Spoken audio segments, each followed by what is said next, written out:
Well, two issues emerge there. First is the consecration, and second is Russia.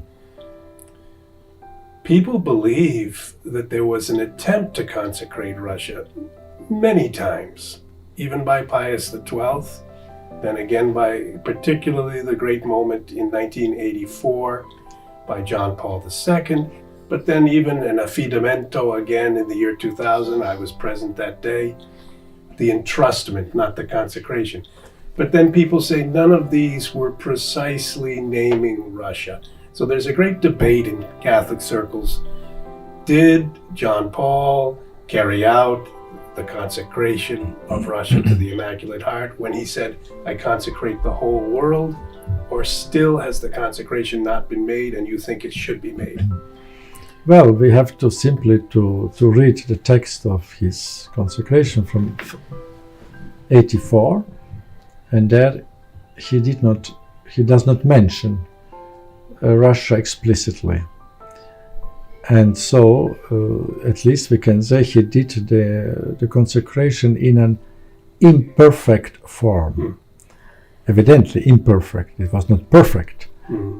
It would be perfect when he would name Russia. And so Cardinal Cordes, 4 years ago he was in Kazakhstan as a papal legate for the Marian Congress in the Cathedral of Our Lady of Fatima in Karaganda, and I was present, and during the homily the Cardinal stated the following, which I now quote. He told that sometime after the consecration of 84, he was invited by Pope John Paul II to his private dinner in the papal apartment. And during this dinner, Cardinal Cordes asked the Holy Father, why did you not mention Russia explicitly in the formula of the consecration? And the Pope answered him, this was my intention. But those responsible for the diplomacy in the Vatican said not to do this because of some dangerous tensions with the powers in Soviet Union because of political reasons. So this answered the Pope. And so, even so, Sister Lucia reportedly said that heaven accepted this. Of course, it was a beautiful prayer. Why heaven should not accept a beautiful prayer? But it does not mean... Do you think Sister Lucy can be regarded as a valid witness of such questions? Well, she was quite old already at that time. Yes, but I repeat, even if she said it does not mean that Sister Lucia meant or was thinking this was the perfect form. She simply stated, yes, heaven accepted. And I think that an explicit mention of Russia should be still done, and then heaven will accept this with more joy. Well, I have two questions. One, there's an old belief that, and right now it's slipping my mind, that the Pope will consecrate Russia, but he will do it late. He will delay and do it late. He will be old. It'll be almost beyond hope. Finally, he will do it. Could Pope Francis do it? Could Pope Emeritus Benedict do it in this more perfect way that you are referring to? And would you encourage one or both of them to do it? Well, Pope Benedict cannot do it because he is not more Pope. It's clear. We have to be very clear. Who can do it is the current Pope Francis, the only current Pope, or one of his successors. We do not know. It decides God's providence. I wish very much, of course. All right. And we pray for them. And I believe that time will come when God will inspire, illuminate the successor of Peter to do this. Okay, then the second concern I would have, not about who would make the consecration, but who would receive it, in a sense, obviously, God, the Virgin Mary, but the Russians. The Russians are the object of this. You live in Kazakhstan. That was a part of the Soviet Union. Now it's a separate country. but it was a province, as it were, of a republic of the Soviet Union. You speak Russian. You have Russian friends. You know the Russian mind to some degree and the Russian soul. Can you help us understand better this mind and soul?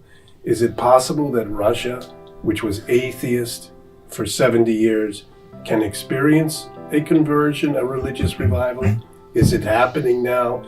And can they receive with gratitude a gesture from the Pope and the Catholic bishops that would consecrate them? Or would that somehow be politically, diplomatically, or culturally unacceptable to them?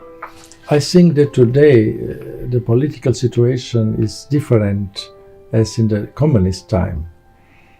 So today I think that even the government of Russia, to my opinion, would consider such a gesture as positive, because in some way Russia is valorized among all the have a value.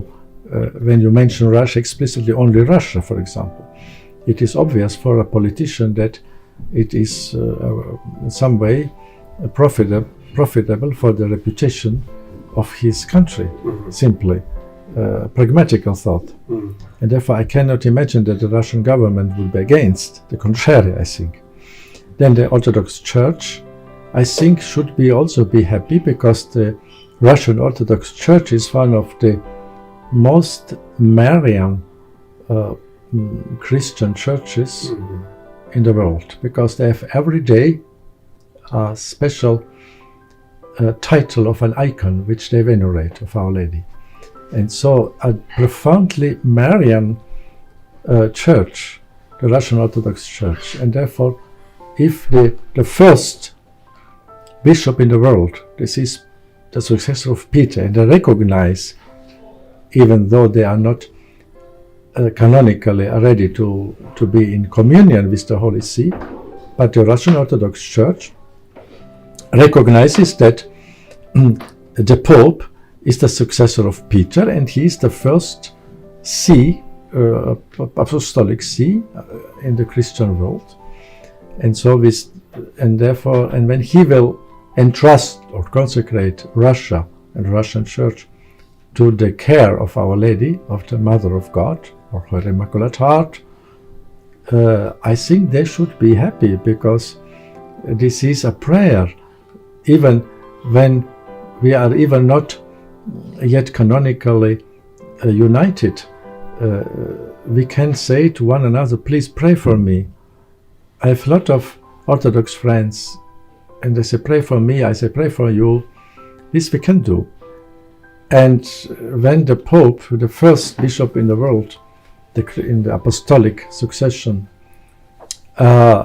prays, this is a prayer, the consecration is a prayer, prays officially, solemnly for Russia to Our Lady, it is intrinsically a positive act, and even so should be considered without any prejudices an act of charity, fraternal charity towards their church.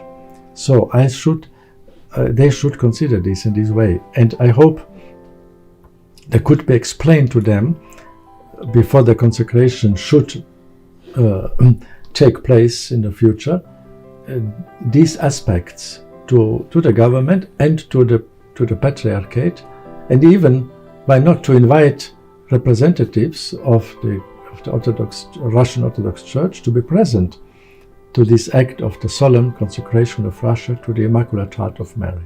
Well, then even these words you have spoken could in some way prepare perhaps for this better understanding of the meaning of the gesture.